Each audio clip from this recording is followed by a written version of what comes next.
y a 12 nouveaux critères. On peut parler de contrôle laitier nouvelle génération, qui va être une nouvelle langue à apprendre.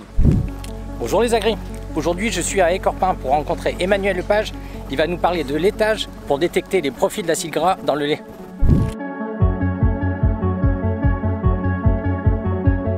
Le service va permettre de zoomer sur ce qu'est le gras qu'il y a dans le lait, donc le TB. On va aller détailler tous les petits acides gras qui composent le TB, il y en a plus de 400 différents. Et nous, à partir de biomodèles, d'équations mathématiques, on a refait des critères très synthétiques et ça va permettre de zoomer très précisément sur la performance de chaque animal. Si on n'a pas génotypé ces vaches, il n'y a aucun souci. On a bien dit d'un côté laitage individuel quand on est en contrôle de perf individuel. Vous allez avoir les résultats à partir du moment où vous êtes en contrôle de perf officiel.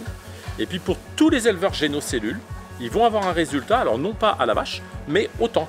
Ça va être un résultat un peu plus général parce qu'on va avoir une vision générale du tank, mais qui va nous donner des informations aussi très intéressantes. Les 4 nouveaux critères qui sont principalement utilisés aujourd'hui, ça va être le déficit énergétique, donc définir s'ils ont une perte d'énergie ou pas. Donc ça c'est le premier critère et celui-ci il est très complémentaire d'un critère historique que nous avions qui était cétodétect, qui permet de détecter l'acétonémie dans le lait.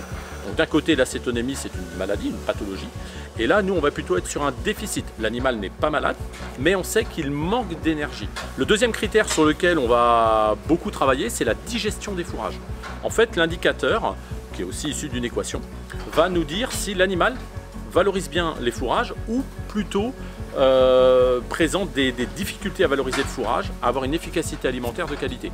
Donc là, ça va nous permettre de retourner voir la ration, retourner voir la stabilité des fourrages au silo, savoir si la ration elle ne chauffe pas, si les animaux ne trient pas. Et donc là, c'est un critère très intéressant parce que c'est directement lié à l'efficacité alimentaire. Le troisième critère, c'est les acides gras de novo. Quand il est très stable, les animaux sont en excellente santé, valorisent très bien la ration, ont une excellente efficacité alimentaire. Dès qu'il baisse, eh bien ça veut dire que le rumen ne va pas bien, l'animal est en mauvaise santé.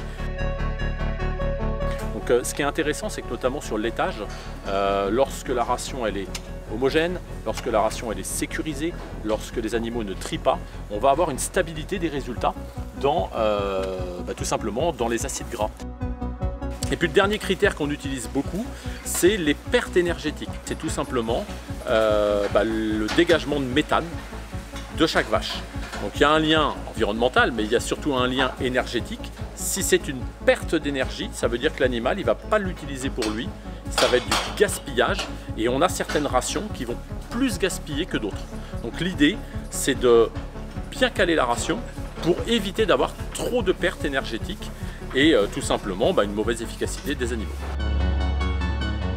Il y a 12 nouveaux critères, on peut parler de contrôle laitier nouvelle génération, qui va être une nouvelle langue à apprendre. Donc c'est là où, vis-à-vis des éleveurs, on sait très bien qu'au départ, ça va être un peu dur d'appréhender les seuils. On est là pour les accompagner et je recommande vraiment d'avoir une aide à la lecture dans un premier temps. Lorsque les éleveurs cochent tous les critères en vert, par rapport aux éleveurs qui ont 25% moins bons, on est entre 100 et jusqu'à 180 € par vache et par an de différence. Donc clairement, c'est un levier de rentabilité énorme, c'est un levier d'efficacité des animaux, c'est un levier de santé des animaux. Pour les éleveurs qui sont en contrôle de perf individuel, c'est inclus dans leur service, il n'y a pas de surcoût. Pour les éleveurs en génocellules, c'est également inclus dans leur service. Et puis il y a des éleveurs qui ne sont pas en CP individuel, pas en génocellules, mais qui décident tout seuls de faire un échantillon de lait au tank.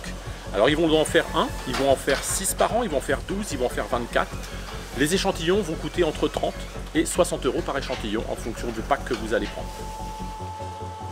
La meilleure voie qu'on puisse trouver à laitage pour communiquer, c'est vraiment le fait que vous allez anticiper, découvrir des choses avant ce que les animaux vont vous rendre visuellement.